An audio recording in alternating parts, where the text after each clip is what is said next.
أعماشا إن لينغا أقبلي محين كو قرانينا waxay culimadu yidhahdeen horta ilaahay baa og laakiin calaamaad baa jira bay yidhaahdeen haddaad aragto isti'naas la rajeeyo in alla ka aqbalay maxaa ka mid ah waxay yidhahdaan haddaad aragto cibaadaadkoo cibaadaba cibaado kuu sii furfurayso adigoo xagga cibaadada u koraya haddaad aragto waa astaan fiican oo loo rajo qabo bay leeyihin in kuwii hore lagaa aqbalay haddaad aragto adigoo dib u sii socdana khatar adigoo dib u sii gurmayo dhanka kale u socda sida ogeed baa ilaahay wuxuu leeyahy faama man acطaa waاttaqaa wasaddaqa bilxusna fasanuyasiruhu lilyusraa baa ilaahay yidhi ninka bixiya ee alla ka cabsada ee tawxiidka rumeeya aakhira rumaysta kaas waxaa la yidhi fasanuyasiruhu waxaanu u fududaynaynaa tii fududayd ta fududay waa diinka islaamka oo dhan diinka islaamka oo dhammi إلهي القرآن كوحين بدن كصفين يا إنه خفيف يا إنه يريد الله بكم اليسر ولا يريد بكم العسر بالين تفضل بالله صفضين مركا هذا جو حق وانا جو كريا حتى دركته استبشر إن شاء الله وحال لقى استئناسي كرا إن وحي هراء الله كأقبلي أقدم قرآن يا حتى دركتنا وأما من بخل واستغنى وكذب بالحسنى فسنيسره للعسرة نينكا بخيله ee kaaftooma alla ka kaaftooma ee aakhira iyo wanaagaba beeniya ama tawxiidka beeniya kaana ta adag baa loo fudaydiyaa baa layidhi gaalnimada adag iyo macaasida iyo rabshadda kuwaasaa loo fudaydiyaa ilaahay wuxuu leeyay wayaziidu allahu aladiina ihtadow hudaa kuwa xagga rabbi u hanuuna ilaahay hanuun buu u kordhiyaa waladiina ihtadow zaadahum hudan wa aataahum taqwaahum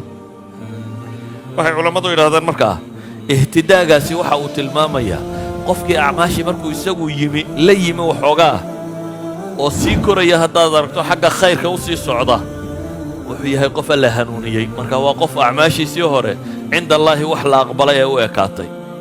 acmaasha acmaal kalaa lagu kabaa maalan maxaa layna yidhi soonkii markaa soontaan zakaatulfitri haddana bixiya zakaatulfitrigaasi maxay keenaysaa baa layidhi jabraani naqs wixii ramadaanta dhexdeeda idinka dhacdhacay dunuub ama nuqsaan ku dhacay ku kaba baa layidhi salaaddii baad yara sahwiday maxaa layidhi ka dabagee laba sujuudood aad ilaahay fooda dhulku u dhigayso waa jabraanu naqsigaagii baad dib u kabaysaa soo duuduuba ayuhal axibba